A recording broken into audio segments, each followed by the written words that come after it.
Nossa República está de volta conversando hoje com o professor, jornalista, escritor Ricardo Viveiros. Professor, o senhor falava da questão da educação, e a educação, aliás, desde que eu me conheço por gente, se fala que o grande problema do país é a educação. Mas, culturalmente, a educação não interessa a nenhum, ou pelo menos a maioria, dos governantes, seja ele de esquerda, seja ele de direita, enfim. Porque a educação cria pessoas independentes, pessoas com capacidade de discernir o certo do errado, de ter profundidade nas suas análises, e isso é ruim. Principalmente numa democracia incipiente, como é a brasileira, de 30 e poucos anos, 40 anos de democracia. Nós vivemos uma situação bem recente. Talvez isso explique um pouco essa polaridade que existe hoje na política brasileira. Nós vamos tocar nesse assunto daqui a pouco. Mas como é que a gente vai educar os nossos filhos, os nossos netos? Como é que a gente vai permitir que o cidadão, esse que anda no trem, que tem seus filhos lá no subúrbio, na escola pública, na escola municipal, como é que nós vamos conseguir que essa criança tenha educação de qualidade, que ela merece e é justa, né? Qualidade no sentido de aprender e apreender as coisas, né? De que maneira o senhor vê? Nós tivemos aí Paulo Freire, por exemplo, que tinha uma visão fantástica da educação.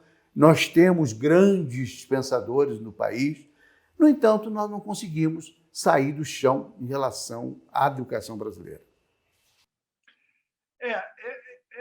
Eu diria, sendo bem-humorado, para que o seu telespectador não durma assistindo a nossa entrevista, eu diria que nós sofremos da síndrome do biscoito Tostines. Aqui em São Paulo havia uma fábrica de biscoito, chamada Biscoito Tostines, e a propaganda era assim: biscoito Tostines, vende mais porque está sempre fresquinho porque vende mais. Então, como nós não temos educação, por não ter educação, a gente erra na escolha do governante. E você colocou bem, o governante, quando ele é ditatorial, quando ele é corrupto, quando ele é oportunista, quando ele é populista, ele não investe em educação e cultura. Por quê? Povo educado e culto rejeita esse tipo de gente, não é verdade? Então, ele quer o povo massa de manobra, despreparado para ele levar para cá, levar para lá e poder roubar e ninguém reclamar, né? Então, nós temos uma história complicada, onde, por não ter educação, a gente não tem liberdade, não tem independência, não tem soberania, se complica e ninguém investe na educação. Há tempos atrás, alguns anos, já mais de uma década, o Cristóvão Buarque, que é um ilustre professor de Brasília. E um grande pensador também. Um grande pensador, um grande escritor, foi candidato à presidência da República, diríamos até alternativo, coitado, sem verba, partido pequeno, etc. E ele dizia o seguinte, que se ele eleito fosse, ia pegar todo o orçamento do país e investir em educação. Se ele tivesse sido eleito lá atrás, mesmo com esse plano aparentemente utópico e tal, e tivesse cumprido a palavra dele, hoje nós éramos um país muito melhor, com pessoas votando com responsabilidade. Vamos ver o que aconteceu ao longo da história. O povo brasileiro, desesperado, desesperançado, sempre acreditou em Salvador da Pátria. E não dá certo. E não dá certo, porque não existe Salvador da Pátria. Em geral, o chamado Salvador da Pátria é um oportunista de Platão, é um populista. Aí o povo acreditou no Getúlio Vargas, deu no que deu. Aí o povo acreditou no Jânio Quadros, o homem da vassoura, que ia varrer a corrupção, deu no que deu. Aí o povo acreditou no Fernando Collor de Mello, o caçador de marajás, aí deu no que deu. E assim o povo vem acreditando nos salvadores da pátria e vem tendo decepções. Não há nada pior que um povo desesperançado. O desesperançado não reage, não luta. Ele cada vez mais aceita o destino como verdade. Não reage, não luta, não transforma, não muda. Isso é um perigo. Então, nós estamos vendo aí que o povo elegeu um salvador da pátria. Pegando a sua fala, professor, ele não reage ou reage mal, né? Quer dizer, vai aos extremos, né? Vai aos extremos. Porque não é bom, né? Me parece que essa posição extrema, ou de direita ou de esquerda, não é boa para ninguém. A falta de equilíbrio não é uma coisa boa. Não, claro, claro. A virtude está no equilíbrio da razão e da emoção. A gente escolhe um político pelo histórico, pelo programa, pelo partido, pela ideologia, pelo que ele poderá, de fato, e já mostrou no passado, fazer por nós. Então, é um equilíbrio entre razão e emoção. E aí você também gosta dele, ele tem alguma identificação com você, e assim por diante. Agora, o que não pode é ser irresponsável. O que aconteceu? Diante do momento onde se criou uma circunstância de desastre nacional, apareceu alguém, e forte nas mídias sociais, como você disse, e disse o seguinte: eu sou contra eles. Então, naquele momento, quem era contra eles era a favor do Brasil. Era tudo o que o povo queria. Ninguém votou em Bolsonaro acreditando que ele era um homem instruído, culto, educado, informado, politizado, capaz de ter uma posição de estadista. Eu escolhi Bolsonaro porque eu vi nele um estadista. Duvido. As pessoas não votaram em Bolsonaro.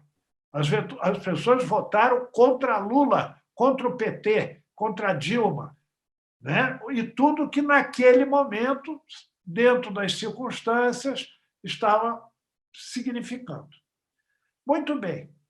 O salvador da pátria entrou e não tinha um partido organizado, não tinha equipe, fez um ministério, uma colcha de retalho, que tem gente boa, mais ou menos, e ruim, troca ministro da Saúde em plena pandemia 4 vezes, troca ministro da Educação como quem troca de camisa, né? E vai levando a tranco e barranco, fazendo campanha política e não governando.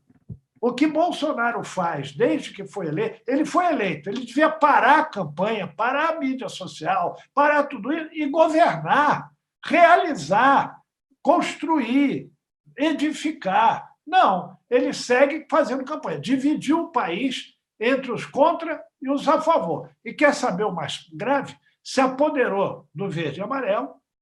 E aí, quem não gosta do Bolsonaro, quem critica um erro do Bolsonaro é comunista, é contra o Brasil, é Lula. Então, não. Você pode não ser comunista, não ser de esquerda, não ser a favor do Lula e discordar de coisas que o Bolsonaro tem feito absurdas. Absurdas. Mas não. Inteligentemente, pelas mídias sociais, o Brasil foi dividido, criou-se uma cultura do ódio. E o que isso resultou?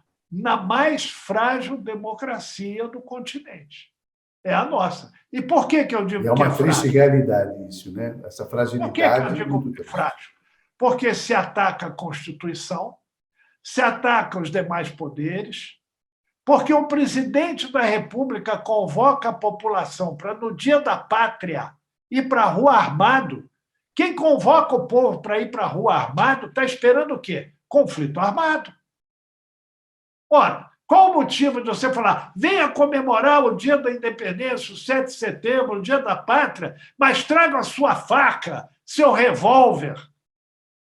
Que isso? Para quê? Por quê? Que enfrentamento está se imaginando? Então, nós vivemos hoje a mais frágil democracia da história republicana brasileira. Isso é muito triste? mas muito mais que triste, é preocupante em relação ao futuro. O senhor, quando fala nessa coisa da fragilidade da democracia brasileira, naturalmente, o senhor não está falando da fragilidade das instituições que resistiram a todos esses ataques golpistas, etc., com dificuldade, é claro, né? Mas o Congresso ficou firme, o Supremo, o Judiciário ficou firme, né? O que se viu foi parte da população ainda envolvida nesse discurso populista, golpista e tal, mas a gente vê o seguinte, quer dizer, na verdade, me parece, o senhor me corrija, por favor, se eu estiver errado, o PT e o que se define como esquerda no Brasil, que é uma centro-esquerda, que é uma social-democracia de esquerda, vamos lá tentar colocar um rótulo mais próximo da realidade, frustrou por demais a sociedade brasileira. O que se esperava do PT, tudo menos corrupção. O que se esperava dos governos petistas, tudo menos a corrupção e num nível como aconteceu, quer dizer, numa escalada absurda. Quer dizer, Petrobras virou o símbolo mundial da corrupção, um negócio impensável para o povo brasileiro. Né? Então, isso criou as condições para que esse populismo aflorasse, esse populismo de direita, conservador, com ideias muito atrasadas por vezes, não é isso? O grande cabo eleitoral de Bolsonaro foi o PT. Foi o PT, verdade. Mas agora parece que acontece um fenômeno inverso. Parece que todo esse desgoverno, essa dificuldade de governar, essa facilidade de fazer política o tempo todo, de fazer campanha e principalmente de estimular essa visão separatista do Brasil, separatismo não no sentido geográfico, mas de separar as pessoas pela ideologia, de se carimbar qualquer um que critica como comunista, como esquerdista, como qualquer coisa, como se fosse algo muito negativo. Mas hoje parece que é o inverso. Está aí o Lula aparecendo nas pesquisas como o provável novo presidente do país, né? Essa polarização, que eu reputo muito ruim para o país, porque a gente não chega a lugar nenhum. A impressão que eu tenho é que se Lula ganha, ainda que faça um bom governo, a gente vai continuar tendo que conviver com essa coisa, com essa divisão, não? É um círculo vicioso. O Lula elegeu Bolsonaro. Agora, Bolsonaro pode eleger Lula. Ou seja, aí é que está o ponto. A política, ela tem um imaginário para o eleitor que funciona exatamente como o futebol. O torcedor do Corinthians, quando o Corinthians ganha, grita, vibra, comemora até a morte a vitória. No dia seguinte, que o time foi campeão do campeonato mais difícil do mundo, que é o Campeonato Brasileiro, onde você joga no calor, no frio, na altitude, na baixa, em condições inimagináveis. É o mais difícil campeonato, é o maior campeonato do mundo, né?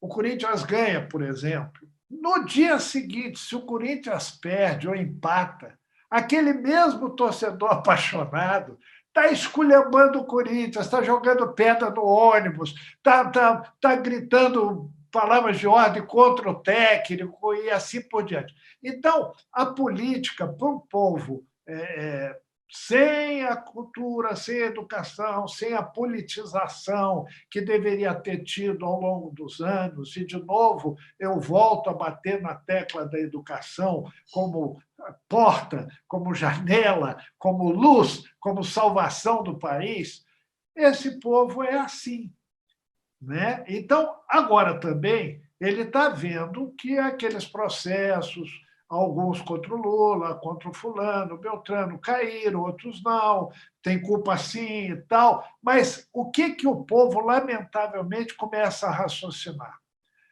Rouba, mas faz. O que durante dezenas de anos elegeu aqui. É a pior cultura possível, né? Não, a pior. Há dezenas de anos, o cidadão Paulo Maluf foi eleito em São Paulo exatamente em cima desse falso pensamento do que rouba mais faz. Ele fazia realmente. Roubava para fazer, foi comprovado. Entretanto, vamos pelo menos votar no cara que faz. O duro é o cara que rouba e não faz. Mas é complicado, né? Raciocínio errado, equivocado, falso. Tem que votar no cara que faz e não rouba. Esse é o único normal. Aliás, se fizer e não roubar, não é vantagem. Não está fazendo obrigação, mais né? do que a sua obrigação. A gente vai para mais um intervalinho. O senhor aguarda um pouquinho. Você que está aí sentado, não saia daí, que a conversa está pegando fogo. A gente vai para o último bloco. Voltamos já.